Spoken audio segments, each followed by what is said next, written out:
3D printing என்றால் என்ன? தொழில்நுட்ப வரையறை மற்றும் வகைகள். 3D பிரிண்டிங் என்பது ஒரு சேர்க்கை செயல்முறையாகும். இதன் மூலம் ஒரு 3D பகுதியை உருவாக்க பொருள் அடுக்குகள் கட்டமைக்கப்படுகின்றன.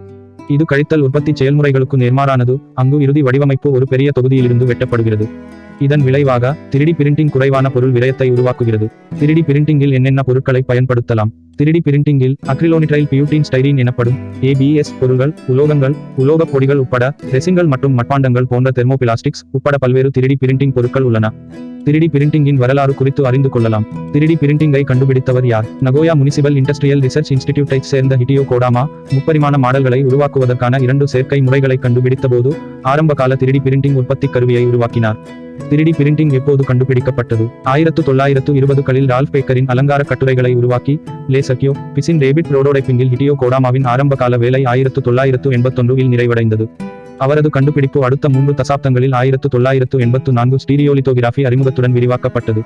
3D சிஸ்டம்ஸின் சக்ஹால் 1987இல் முதல் 3D பிரிண்டரை கண்டுபிடித்தார், இது ஸ்டீரியோலித்தோகிராஃபி செயல்முறையை பயன்படுத்தியது. இதைத் தொடர்ந்து செலக்டிவ் லேசர் சிண்டரிங் மற்றும் செலக்டிவ் லேசர் மெல்டிங் போன்ற வளர்ச்சிகள் ஏற்பட்டன. பிற விலையுயர்ந்த 3D பிரிண்டிங் அமைப்புகள் 1990 முதல் 2000களில் உருவாக்கப்பட்டன. இருப்பினும் 2009இல் காப்புரிமைகள் காலாவதியான போது இவற்றின் விலை வியத்தகு அளவில் குறைந்துவிட்டது. இது அதிக பயனர்களுக்கு தொழில்நுட்பத்தை பயன்படுத்த வாய்ப்பளிக்கும். 3D பிரிண்டிங் தொழில்நுட்பங்கள். 3D பிரிண்டிங் தொழில்நுட்பத்தில் 3 பரந்த வகைகள் உள்ளன. அவை சிண்டரிங், உருகுதல் மற்றும் ஸ்டீரியோலித்தோகிராஃபி. சிண்டரிங் என்பது உயர் தெளிவுத்திறன் கொண்ட பொருட்களை உருவாக்க பொருள் சூடாக்கப்பட்ட ஒரு தொழில்நுட்பமாகும், ஆனால் உருகும் அளவிற்கு அல்ல. மெட்டல் பவுடர் நேரடியாக உலோக லேசர் சிண்டரிங் செய்ய பயன்படுத்தப்படுகிறது.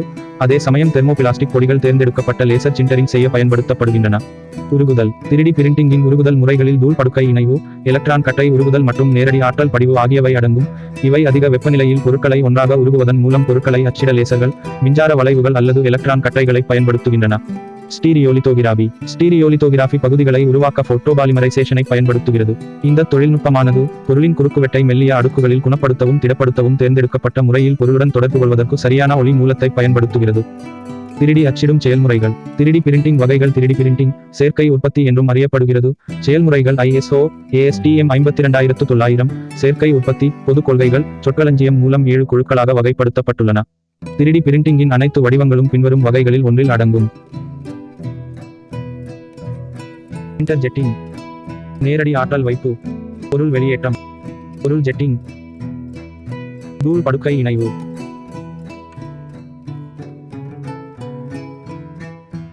லேமினேஷன்,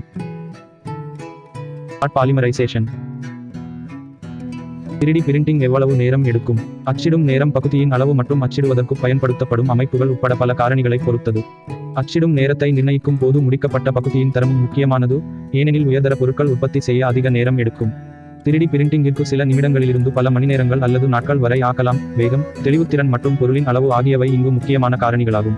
3D பிரிண்டிங் டெக்னாலஜி பற்றி மேலும் அடுத்த வீடியோவில் காணலாம். எங்களின் இது போன்ற வீடியோ நீங்கள் தொடர்ந்து பெற சிங்குலாரிட்டி சேனலை சப்ஸ்கிரைப் பண்ணுங்கள், பெல் பட்டனை அழுத்துங்கள்.